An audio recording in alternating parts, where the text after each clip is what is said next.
Lucas était dans la cuisine, rangeant les courses, quand Sophie entra avec cette expression sur son visage. Vous savez, celle qui dit qu'elle a répété quelque chose dans sa tête pendant des jours, et qu'elle est enfin prête à le déchaîner. Elle s'appuya contre le comptoir, les bras croisés, et le fixa un instant. Lucas continua d'organiser le garde-manger, attendant ce qui allait arriver. Il faut qu'on parle, dit-elle. Lucas se retourna, posa la boîte de pâtes qu'il tenait. D'accord, parlons. Elle prit une inspiration comme si elle était sur le point de livrer une sagesse profonde. J'ai réfléchi. Si tu ne commences pas à te comporter, je donnerai mes 4 lèvres à quelqu'un d'autre. J'ai besoin de distance en ce moment. Lucas cligna des yeux 1 fois, 2 fois. Il tenta de traiter ce qu'il venait d'entendre. Répète ça. Tu m'as entendu, dit-elle, le menton levé comme si elle venait de jouer une carte gagnante. J'ai besoin d'espace.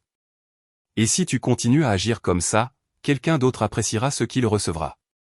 L'audace pure de la chose le frappa comme un train de marchandises. Pas de tristesse, pas de confusion, juste une clarté cristallisée. Il posa les courses lentement, se tourna pour lui faire face entièrement. Comporter, donner à quelqu'un d'autre. Il garda sa voix calme, mesurée. Ne pense pas que tu dormiras une nuit de plus ici après ça. Son expression changea. La confiance s'évapora de son visage en quelques secondes. Attends, quoi? Tu m'as entendu, dit Lucas, reprenant son ton précédent. Fais tes valises ce soir. Un instant. Attends. Attends, balbutia-t-elle, se détachant du comptoir. C'était juste un coup de bluff. Je te testais. Me tester? Lucas laissa échapper un petit rire. Tu viens de menacer de me tromper comme une sorte de coup de force, et maintenant tu veux me faire croire que c'était une blague. Elle commença à se diriger vers lui, les mains levées comme si elle pouvait physiquement repousser les mots dans sa bouche. Non, sérieusement, je ne voulais pas dire ça comme ça. J'essayais juste d'attirer ton attention. Tu as mon attention, dit Lucas, la dépassant pour aller vers la chambre. Et ma décision. Elle le suivit, la panique montant dans sa voix. Où vas-tu? Qu'est-ce que tu fais? Il ouvrit le placard, attrapa un sac de voyage et commença à retirer ses vêtements des cintres. Je t'aide à faire tes valises. Tu as dit que tu avais besoin de distance. Je te la donne. Arrête. Arrête. Elle lui attrapa le bras, essayant de lui arracher le sac. Tu réagis de manière excessive. C'était stupide. D'accord, j'étais stupide. Il s'arrêta, la regarda droit dans les yeux. On ne menace pas accidentellement son mari d'infidélité. Ce n'est pas un lapsus. C'est un choix. Ce n'était pas comme ça, dit-elle, la voix brisée. Certaines filles au bureau parlaient de comment faire en sorte que leur mari fasse plus attention, et j'ai pensé. Tu as pensé que tu allais essayer ça sur moi. Il secoua la tête, retourna à ses préparatifs. Félicitations, ça a marché. Tu as toute mon attention, et voici ce que ça t'a coûté. Elle le poursuivait pratiquement dans la chambre, attrapant le sac, ses bras, partout où elle pouvait atteindre. S'il te plaît, écoute-moi juste une seconde. J'ai fait une erreur. Une énorme erreur.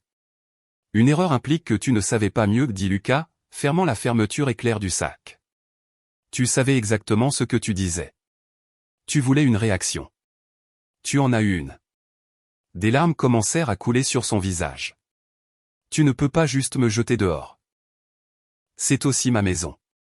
En fait, non, dit Lucas calmement. Le bail est à mon nom. Tu n'y es pas. Donc, oui, je peux. Cela la frappa comme un seau d'eau glacée. Tu n'es pas sérieux. Regarde-moi faire. Elle s'effondra sur le lit, les mains couvrant son visage. C'est fou. Tu jettes tout à cause de quelque chose de stupide que j'ai dit. Non, la corrigea Lucas. Tu l'as jeté quand tu as décidé que la manipulation était une stratégie valable. J'accepte juste le résultat. C'était un bluff, cria-t-elle à travers ses larmes. Un bluff stupide, idiot. Je n'allais vraiment rien faire. Il posa le sac, croisa les bras. Voici le problème avec les bluffs. Ils ne fonctionnent que si l'autre personne se soucie de perdre. Et au moment où tu as lancé cette menace, tu m'as dit exactement à quel point tu respectes peu ce mariage. Alors non, je me fiche de ton bluff maintenant. Elle leva les yeux vers lui, le mascara coulant, le désespoir sur tout son visage. Qu'est-ce que tu veux que je fasse? Je vais supplier. Je le ferai. Je ferai tout ce qu'il faut. Je veux que tu comprennes quelque chose, dit Lucas, la voix stable. Le respect n'est pas négociable. Tu ne peux pas jouer avec et ensuite agir de manière choquée quand quelqu'un te prend au mot pour de bon. S'il te plaît, murmura-t-elle. Ne prends pas de mesures stupides. On peut arranger ça. Mesures stupides? Il haussa un sourcil. Tu veux dire comme me respecter suffisamment pour partir de quelqu'un qui me menace? Ce n'est pas stupide. Ça s'appelle avoir une colonne vertébrale. Elle se leva, essaya de lui attraper les mains. Je t'aime. J'ai fait une horrible, terrible erreur, mais je t'aime. Ça ne compte pour rien. Il retira doucement ses mains. Ça aurait pu avant que tu ne décides de transformer notre mariage en arme. Maintenant, tout ce que ça prouve, c'est que tu n'y as pas réfléchi. Alors c'est tout? Elle sanglotait maintenant. Une erreur et tout est fini? Une erreur? Il inclina la tête. Non, un choix. Une décision de me manquer de respect si complètement que tu as réellement pensé que je l'accepterais. C'est ce qui a mis fin à tout ça. Il ramassa le sac de voyage et le lui tendit. Tu voulais de la distance. La voici. Il y a un motel à 3 kilomètres d'ici.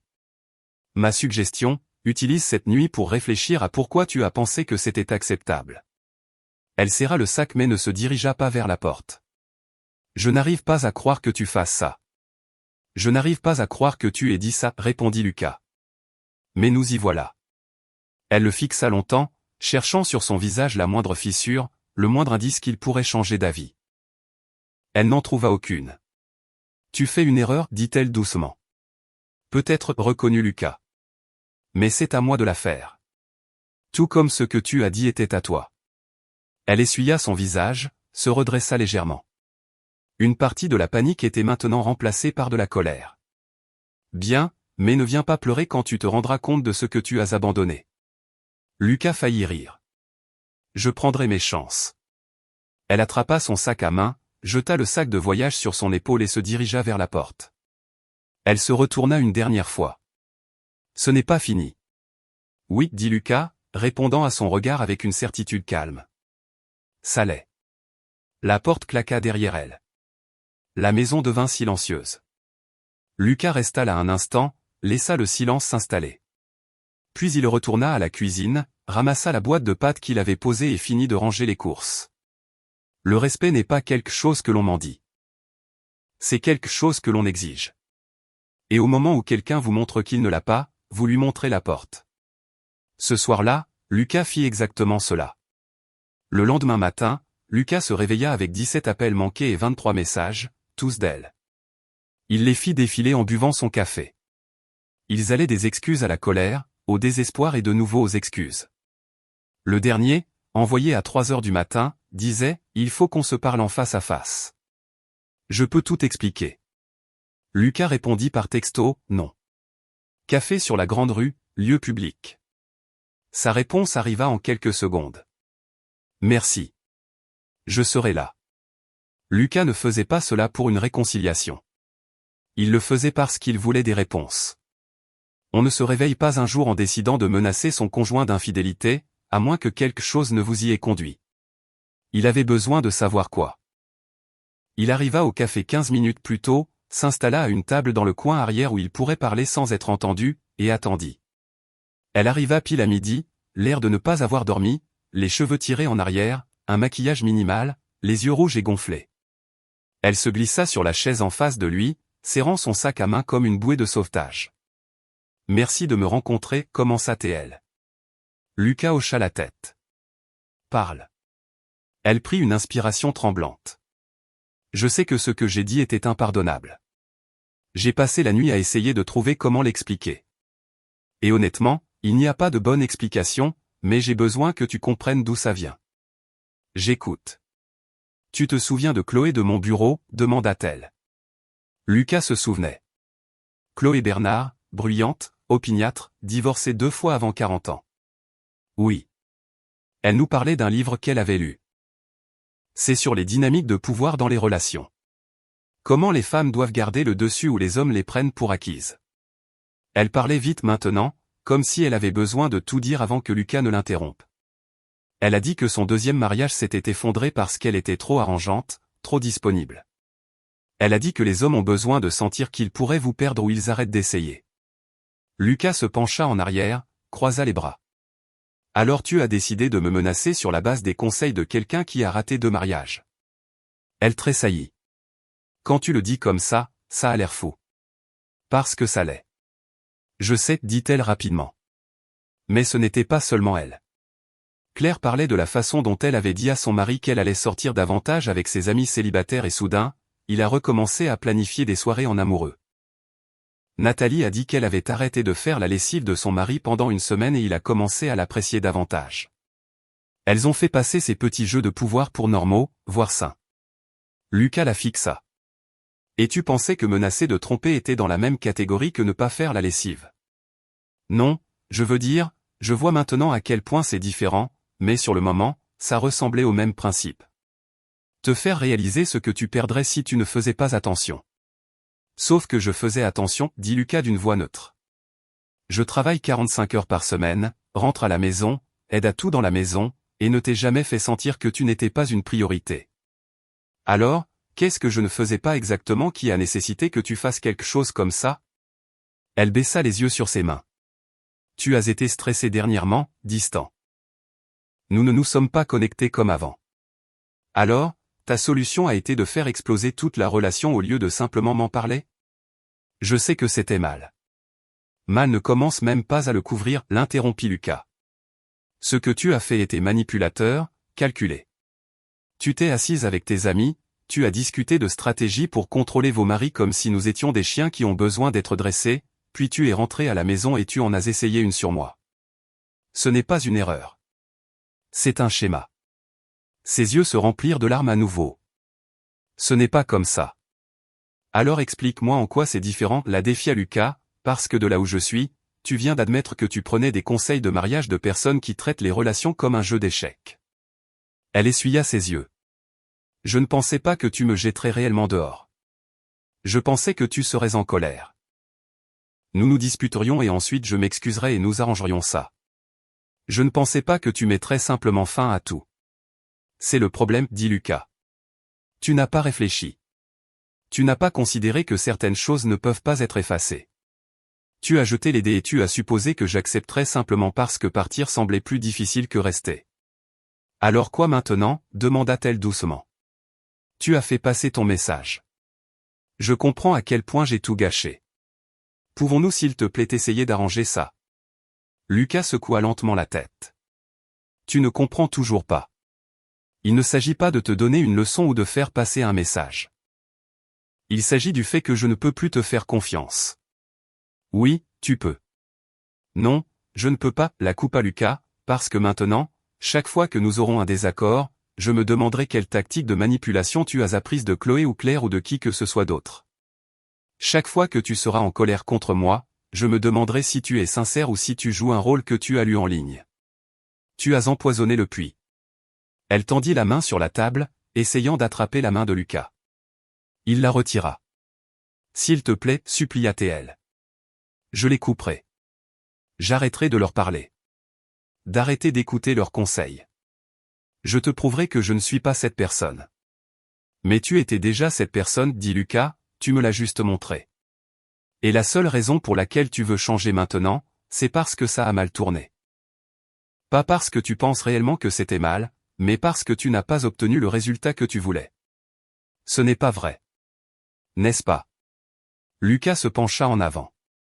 Si j'avais réagi comme tu attendais, si j'avais été en colère et ensuite m'étais excusé pour n'importe quelle chose imaginaire que je faisais de mal, serais-tu assise ici en me disant que c'était une erreur? Ou serais-tu de retour avec tes amis en parlant de comment ça a bien marché? Elle ouvrit la bouche, puis la referma. Le silence répondit à sa question. Lucas se leva. Je dépose une demande de séparation. Tu peux prendre un avocat ou non. C'est à toi de voir. Mais cette conversation est terminée. Attends, elle se leva aussi, la panique revenant. Où vas-tu? À la maison. Ma maison. Celle où tu ne reviendras pas. Tu ne peux pas faire ça, dit-elle, la voix montant. Tu ne peux pas simplement jeter des années de mariage pour une stupide remarque. Lucas se retourna pour lui faire face. Tu as raison. Je ne jette pas tout pour une remarque. J'y mets fin parce que tu m'as montré exactement qui tu es quand tu penses avoir le dessus. Et cette personne-là, je ne veux pas être marié à elle. Les gens commençaient à regarder. Elle le remarqua, baissa la voix. Tout le monde fait des erreurs. Je mérite une seconde chance. Peut-être que tu le mérites, reconnut Lucas. Mais tu ne l'obtiendras pas de moi. Trouve quelqu'un d'autre pour tester tes dynamiques de pouvoir. J'en ai assez d'être l'expérience. Il sortit du café sans se retourner. Son téléphone commença à vibrer avant même qu'il n'atteigne sa voiture. Il le mit en silencieux. En rentrant chez lui, il appela Maître Dubois, un avocat que son frère lui avait recommandé des années auparavant, lors de son propre divorce. Il laissa un message expliquant la situation. Demanda une consultation. Il le rappela dans l'heure. Pouvez-vous venir demain à 10 heures? Je serai là. Ce soir-là, Lucas fit le tour de la maison et commença à séparer leurs affaires. Non par colère, juste par pragmatisme. Si cela devait arriver, cela se ferait proprement et rapidement. Pas de drame prolongé, pas de négociations interminables sur qui aurait le grille-pain. Son téléphone ne cessait de s'illuminer avec des messages d'elle, puis de sa mère, puis de Claire, de toutes les personnes, lui disant qu'il réagissait de manière excessive et qu'il devait se calmer. Il bloqua le numéro de Claire immédiatement. Sa mère, il lui répondit une fois. Ceci est entre votre fille et moi. Veuillez ne pas vous en mêler. Vers 20 heures, on frappa à la porte. Lucas vérifia le Judas. C'était elle. Il ouvrit mais ne l'invita pas à entrer. Quoi? Pouvons-nous s'il te plaît parler? Vraiment parler? Pas en public où tout le monde regarde. Non. Pourquoi pas? Parce que parler est la façon dont tu es entré la dernière fois, dit Lucas. Et je ne suis pas intéressé par une deuxième manche de la stratégie que tu as concoctée. Il n'y a pas de stratégie, cria-t-elle. Je suis ta femme. J'ai fait une erreur. Pourquoi ne veux-tu même pas essayer de me pardonner? Parce que le pardon exige la confiance, expliqua Lucas calmement. Et tu as brisé ça. Tu ne peux pas te manipuler pour revenir de ça. Il n'y a pas de combinaison magique de mots qui va défaire ce que tu as fait. Elle resta là, tremblante de frustration et de larmes. Je te déteste en ce moment. Bien, dit Lucas. Cela rend les choses plus faciles. Il ferma la porte. Elle frappa encore quelques fois, puis finit par partir. Plus tard cette nuit-là, Lucas s'assit dans la maison silencieuse et ressentit quelque chose qu'il n'avait pas prévu. La paix. Aucune anxiété quant à son humeur. Aucune remise en question de ses mots pour éviter de déclencher une manipulation. Juste le silence et la certitude. Il n'avait pas gâché le mariage. C'était elle. Au moment où elle avait décidé que les jeux étaient plus importants que l'honnêteté. Et il était tout à fait d'accord pour quitter quelqu'un qui ne pouvait pas faire la différence. La rencontre avec Maître Dubois fut simple. Lucas exposa tout ce qui s'était passé, lui montra les messages, expliqua la situation du bail. L'avocat se pencha en arrière sur sa chaise, tapotant son stylo sur son carnet. C'est assez clair. Pas d'enfant, pas de propriété commune. Bail à votre nom seulement. Nous pouvons avoir les papiers de séparation prêts d'ici la fin de la semaine. Faites-le, dit Lucas. Une question. L'avocat fit une pause. Y a-t-il une chance qu'elle conteste ou traîne les choses en longueur? Lucas y réfléchit. Elle est en colère, mais je ne pense pas qu'elle se battra légalement. Elle fera peut-être du bruit, mais au fond, elle sait qu'elle n'a aucun argument. Bien. Cela accélérera les choses. Mon assistant vous enverra les documents préliminaires ce soir par email. Examinez-les, signez ou indiquez, et nous irons de l'avant. Lucas lui serra la main et partit avec le sentiment d'avoir coché une autre case. Ce n'était plus émotionnel. C'était juste de la logistique. Sur le chemin du retour, son frère, Antoine, l'appela. « Salut, j'ai entendu dire que tu avais rencontré Maître Dubois. Tout va bien ?» Lucas lui avait envoyé les informations essentielles par texto la veille. « Oui, juste pour faire avancer les choses. Comment sais-tu que je l'ai déjà rencontré? Il a appelé pour confirmer que tu étais mon frère. Courtoisie professionnelle. Alors, que s'est-il passé? La dernière fois que j'ai vérifié, vous alliez bien tous les deux. Lucas lui donna la version courte. Quand il eut fini, il y eut un silence de l'autre côté. Elle a dit et quoi exactement maintenant et elle a pensé que ça allait marcher? Antoine semblait vraiment déconcerté. Quel genre de conseil est-ce? Le genre que tu obtiens d'amis divorcés qui pensent que le mariage est une lutte de pouvoir. Antoine laissa échapper un sifflement bas. Mon vieux, je suis désolé. C'est dur. Tu as besoin de quelque chose? Je vais bien. Je voulais juste que cela soit géré rapidement et proprement. Tu fais la bonne chose, dit Antoine fermement. Ne laisse personne te dire le contraire. On ne menace pas quelqu'un qu'on aime. Ce n'est pas comme ça que ça marche. J'apprécie. Écoute, tu veux prendre une bière ce week-end? Te vider un peu la tête? Oui, en fait, ça sonne bien. Ils firent des projets et raccrochèrent. Cela faisait du bien d'avoir quelqu'un de son côté qui n'essayait pas de jouer les avocats du diable ou de suggérer qu'il réagissait de manière excessive. Cet après-midi-là, Lucas reçut un appel d'un numéro inconnu.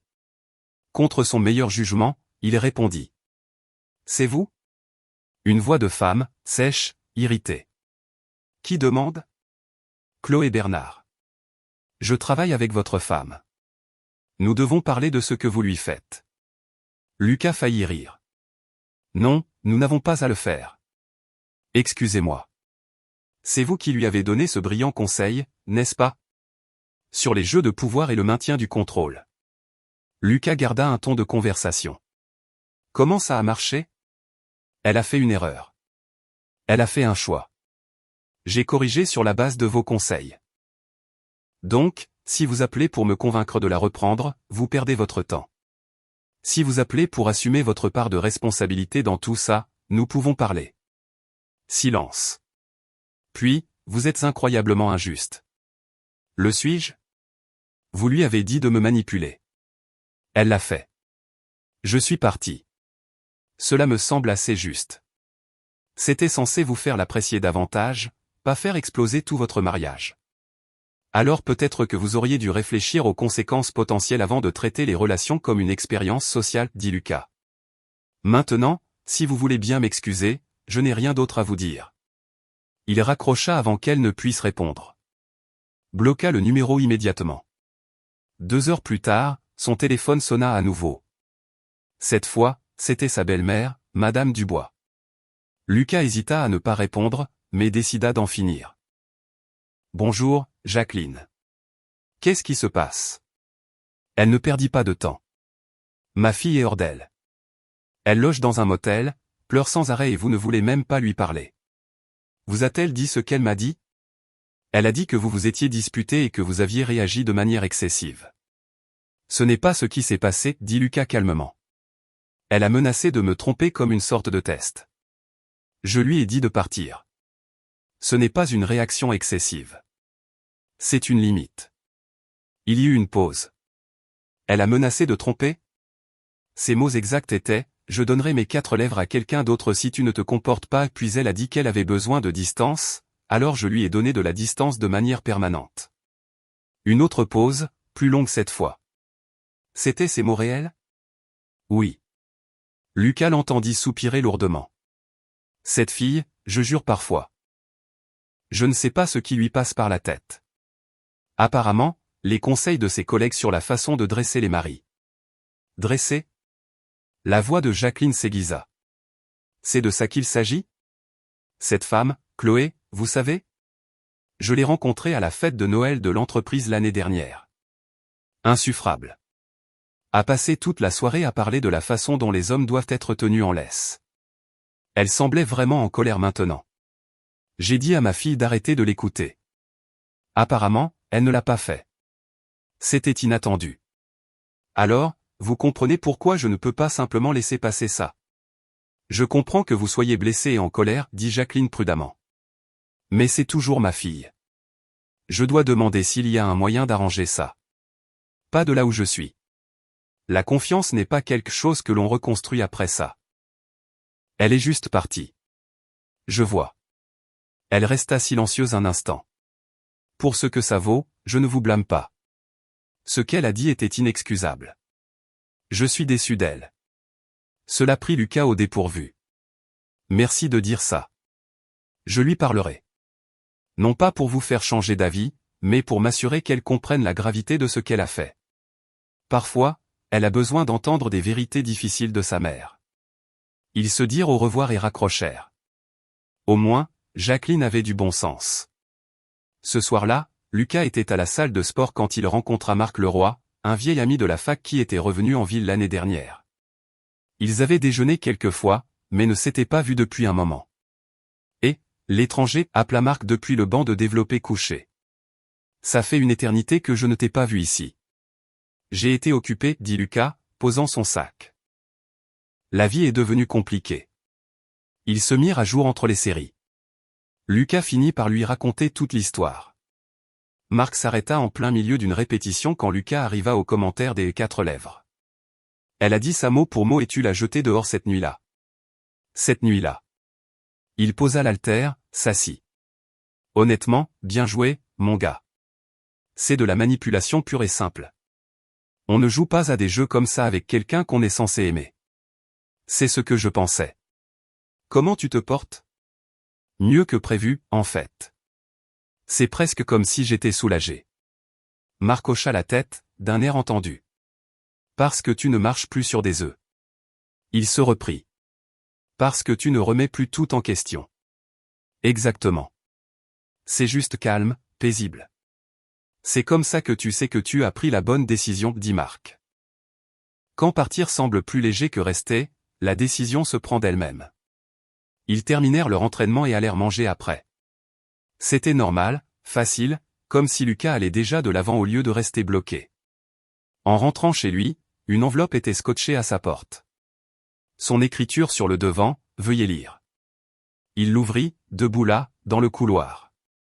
C'était une lettre de 3 pages. La première page était des excuses. La deuxième était des promesses de changer. La troisième était-elle lui demandant de reconsidérer, de lui donner une autre chance, de se souvenir de tous les bons moments. Lucas la lut 2 fois, ne ressentit rien. Il en prit une photo, l'envoya à Maître Dubois avec un message pour le dossier. Puis il entra, jeta la lettre au recyclage et prépara le dîner. Son téléphone vibra. Un message d'elle. As-tu reçu ma lettre? Lucas répondit par texto, oui, ma réponse n'a pas changé. 3 points apparurent, disparurent, apparurent à nouveau, puis je n'abandonne pas. Lucas ne répondit pas. Il n'y avait plus rien à dire. Plus tard cette nuit-là, il s'assit sur le canapé avec une bière, changeant de chaîne. La maison était silencieuse. Son esprit était clair. Pour la première fois depuis des mois, peut-être des années, il n'était pas stressé à l'idée de dire la mauvaise chose ou de faire quelque chose qui pourrait déclencher une dispute. Il ne se demandait pas dans quelle humeur elle serait ou quelle nouvelle plainte elle ramènerait de ses amis. Il existait juste paisiblement selon ses propres termes. Et ce sentiment lui disait tout ce qu'il avait besoin de savoir sur le mariage qu'il laissait derrière lui. Certaines personnes pensent que partir est la partie difficile. Mais rester avec quelqu'un qui ne vous respecte pas, c'est le fardeau. S'en aller était le choix facile. Il termina sa bière, éteignit la télévision et alla se coucher. Demain, il signerait les papiers envoyés par Maître Dubois. Le jour suivant, il continuerait d'avancer, et elle pourrait décider de son prochain mouvement à son propre rythme. Le vendredi soir arriva et Lucas avait complètement oublié le dîner chez ses parents jusqu'à ce que sa mère l'appelle cet après-midi-là. « Tu viens toujours ce soir, n'est-ce pas ? 18h. Lucas hésita. « Elle sera là. » « Ta femme ? » ? « Non, chérie. Je l'ai appelée plus tôt et j'ai suggéré que ce serait peut-être mieux qu'elle ne vienne pas compte tenu des circonstances. Elle a accepté. Alors oui, je serai là. Bien. Ton frère et Mélissa viennent aussi. Ce sera agréable d'avoir tout le monde réuni. Quand Lucas arriva, l'odeur du rôti de bœuf le frappa dès qu'il franchit la porte. Son père était dans le salon, regardant le match. Son frère et sa femme étaient déjà à table, installant les choses. Sa mère l'attira dans une étreinte. « Comment tu te portes ? » « Je vais bien, en fait. »« Mieux que bien. » Elle étudia son visage un instant, puis hocha la tête. Tu en as l'air. Viens, mangeons. Ils s'assirent, firent passer les plats et tombèrent dans une conversation facile. Environ 20 minutes plus tard, son père posa sa fourchette. Alors, tu veux nous raconter ce qui s'est passé? Ta mère a eu des bribes, mais j'aimerais l'entendre de toi. Lucas jeta un coup d'œil à son frère. Il lui fit un signe de tête subtil. Il mérite de savoir. Lucas raconta tout. Tout, la menace, l'excuse du bluff, la révélation sur les conseils de sa collègue, tout. Quand il eut fini, il y eut un silence complet à table. Son père parla le premier. Elle a dit qu'elle donnerait ses 4 lèvres à quelqu'un d'autre? C'étaient ses mots exacts? Il se pencha en arrière, secouant lentement la tête. Quel genre de choses horribles est-ce à dire à son mari? Apparemment le genre que l'on dit quand on prend des conseils de mariage de quelqu'un qui a été divorcé 2 fois, dit Lucas. Mélissa, sa belle-sœur, se pencha en avant. Attends, c'était l'idée de Chloé? Cette femme de son bureau? Vous la connaissez? Je l'ai rencontrée une fois à un événement de travail. Elle a passé 30 minutes à me dire que je devais être plus affirmé avec ton frère ou il me marcherait dessus. Elle jeta un coup d'œil à Antoine. Je lui ai dit, nous ne fonctionnons pas comme ça. Femme intelligente, dit son frère, lui serrant la main. Sa mère semblait troublée. J'ai toujours pensé que vous étiez heureux tous les deux. Y avait-il quelque chose qui se passait et que nous ne savions pas? C'est ça, dit Lucas. Nous allions bien. Pas parfait, mais bien. J'étais stressé par le travail. Peut-être un peu distant, mais rien qui n'ait nécessité une option nucléaire. Elle a fabriqué une crise basée sur de mauvais conseils.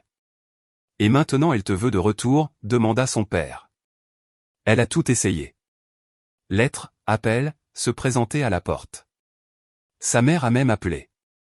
Jacqueline t'a appelé. Sa mère sembla surprise. Qu'a-t-elle dit? Elle a dit qu'elle ne me blâmait pas. Elle a dit qu'elle était déçue de sa fille. Eh bien, au moins quelqu'un dans cette famille a du sens, marmonna son père. Son frère se pencha en arrière sur sa chaise. Alors, quel est le calendrier? Quand est-ce officiel?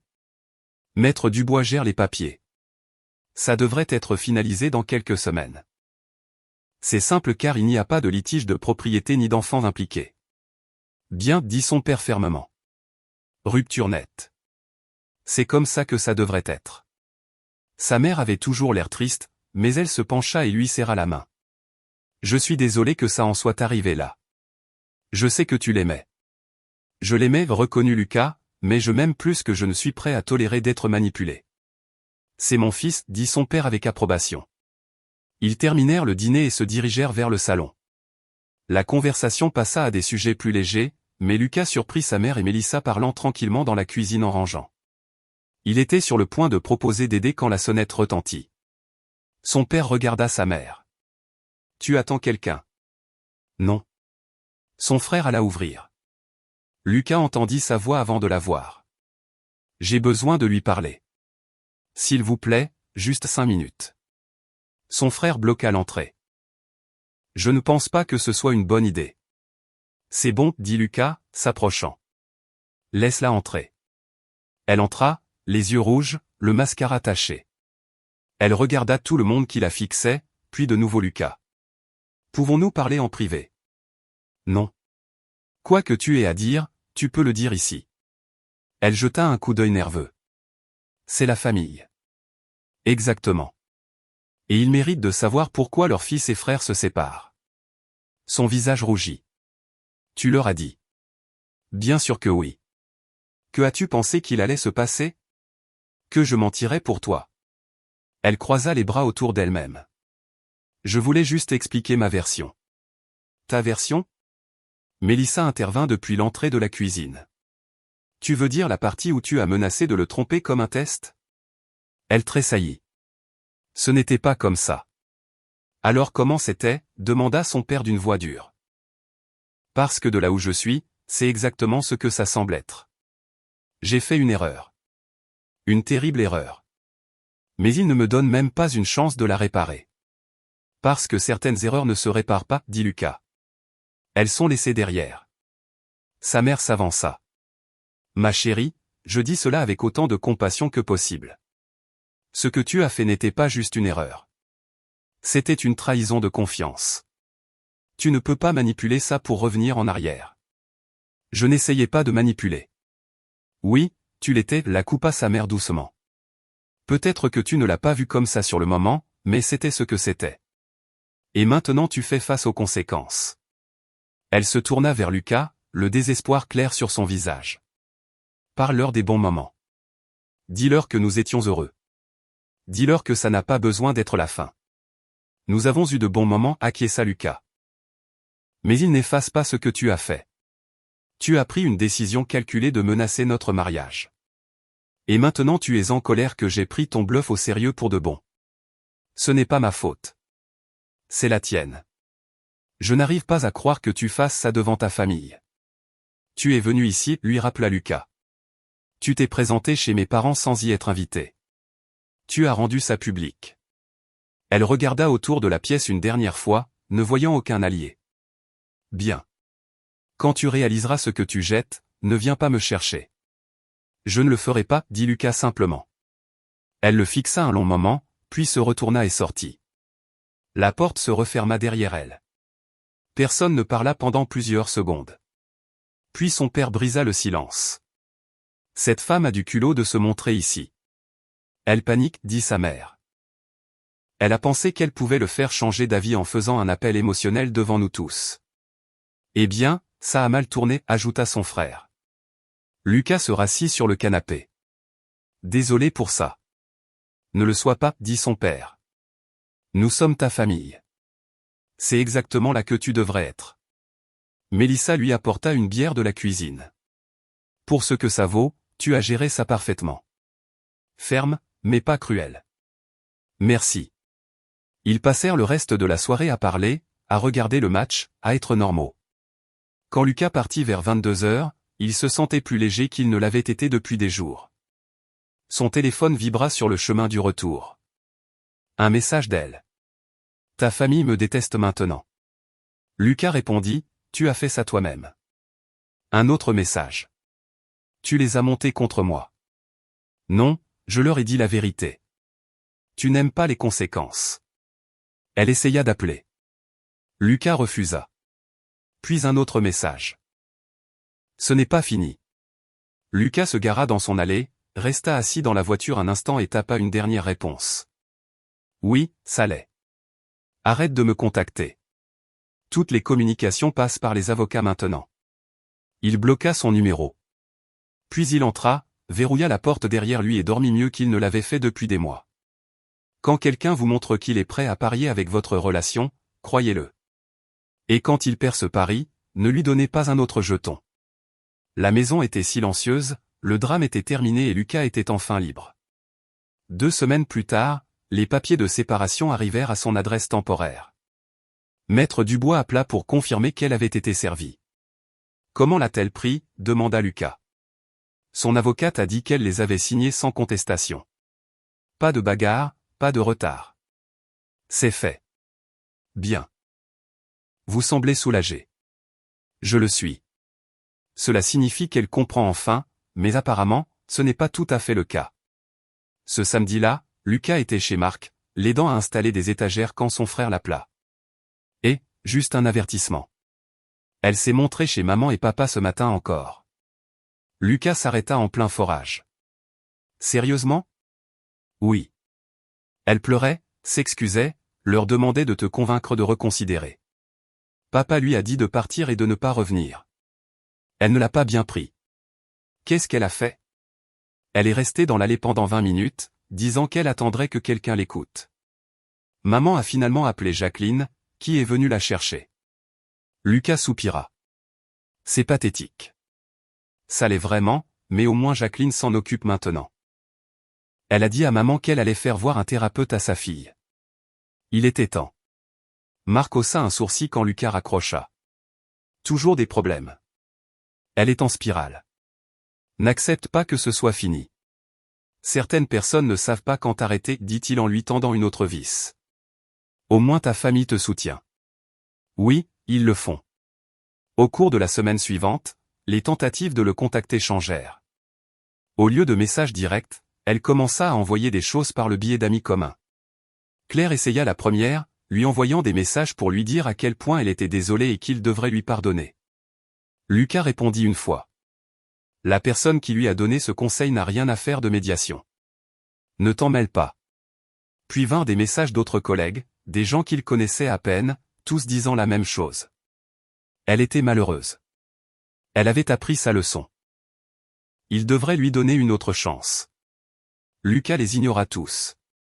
Mettre du bois à plat pour une mise à jour.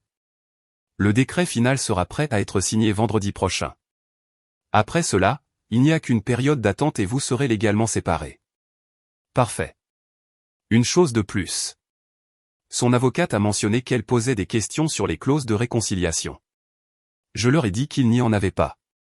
C'est définitif. Je voulais juste que vous sachiez qu'elle espère toujours. Laissez-la espérer. Ça ne changera rien. Ce soir-là, Lucas alla à la salle de sport et rencontra Mélissa. Elle lui fit signe de la rejoindre sur les tapis de course. Ton frère m'a parlé de l'incident de l'allée. Oui, elle ne gère pas bien ça. Bien, dit Mélissa platement. Elle ne devrait pas. Les actions ont des conséquences. Tu n'es plus son filet de sécurité. Exactement. Comment tu te sens avec tout ça? Lucas y réfléchit. Honnêtement, je vais bien. Mieux que bien. Je dors mieux, je mange mieux, j'ai même repris certains hobbies que j'avais abandonnés. C'est comme si je ne réalisais pas à quel point je dépensais de l'énergie à gérer ses humeurs. Mélissa sourit. Ça s'appelle la liberté. Profitant. En rentrant chez lui, il y avait une dernière enveloppe scotchée à sa porte. Une écriture différente cette fois. Celle de Jacqueline. Lucas l'ouvrit. Une courte note, je veux que vous sachiez que je ne vous blâme pour rien de tout cela. Ma fille a fait des choix qui lui ont coûté un homme bien. J'espère qu'un jour elle comprendra ce qu'elle a perdu. Prenez soin de vous, Jacqueline. Lucas plia la note, la posa sur le comptoir et ressentit un sentiment de clôture inattendu. Le lendemain matin, il signa les derniers papiers et les renvoya à Maître Dubois. C'était officiel, fait, terminé. Pas de regret, pas de doute, juste de l'avant. 3 mois plus tard, Lucas était au supermarché quand il la vit. Elle était au rayon des fruits et légumes, l'air plus mince, fatigué. Leurs regards se croisèrent dans l'allée. Elle commença à marcher vers lui. Lucas resta où il était. « Salut, dit-elle doucement. « Salut, tu as l'air bien. »« Merci. » Un silence maladroit s'installa entre eux. Elle changea de position. « J'ai suivi une thérapie, je travaille sur moi-même. »« C'est bien. J'espère que ça aide. » Ça a aidé. Je comprends maintenant ce que j'ai fait, à quel point c'était manipulateur, comment j'ai tout détruit. Lucas hocha la tête. Je suis content que tu aies de la clarté. Je sais que c'est fini entre nous, continua-t-elle. Je ne suis pas ici pour demander une autre chance. Je voulais juste que tu saches que je suis désolé. Vraiment désolé, pas parce que je te veux de retour, mais parce que tu méritais mieux que ce que je t'ai donné. J'apprécie que tu dises ça. Elle baissa les yeux sur son chariot. J'ai entendu dire que tu allais bien. Marc a mentionné que tu entraînais maintenant une équipe de jeunes basketteurs. Oui, j'ai commencé le mois dernier.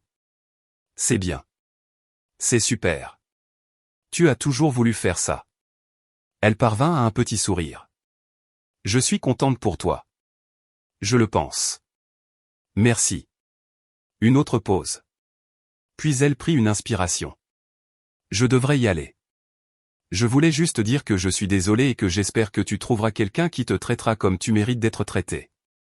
J'espère que tu trouveras aussi ce que tu cherches. Elle hocha la tête, se retourna et s'éloigna. Pas de drame, pas de dernier plaidoyer, juste de l'acceptation. Lucas termina ses courses et rentra chez lui. En entrant, son téléphone vibra. Un message de Marc.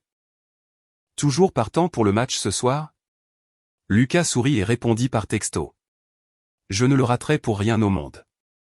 Ce soir-là, assis avec des amis, regardant le basket, buvant de la bière, Lucas réalisa quelque chose.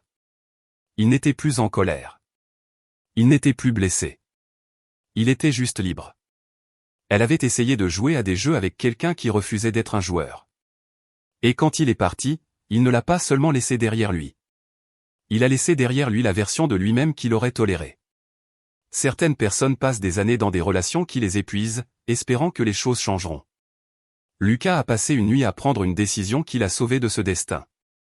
Le respect n'est pas négociable. Les limites ne sont pas des suggestions. Et quand quelqu'un vous montre qu'il est prêt à parier avec votre cœur, le geste le plus intelligent est de vous retirer complètement du jeu. Lucas a fait exactement cela, et il n'a jamais regretté. La maison est toujours silencieuse, mais maintenant c'est un silence paisible. Le genre qui vient du fait de savoir que vous êtes exactement là où vous devez être, et c'est plus que suffisant. Lucas, désormais libéré du poids d'une relation toxique, s'est épanoui dans sa nouvelle vie. Son rôle d'entraîneur de basket-ball pour les jeunes, qu'il avait toujours rêvé d'assumer, lui apportait une joie et une satisfaction immenses. Il retrouvait ses amis, ses passions, et surtout, il retrouvait la tranquillité d'esprit qu'il avait tant recherchée.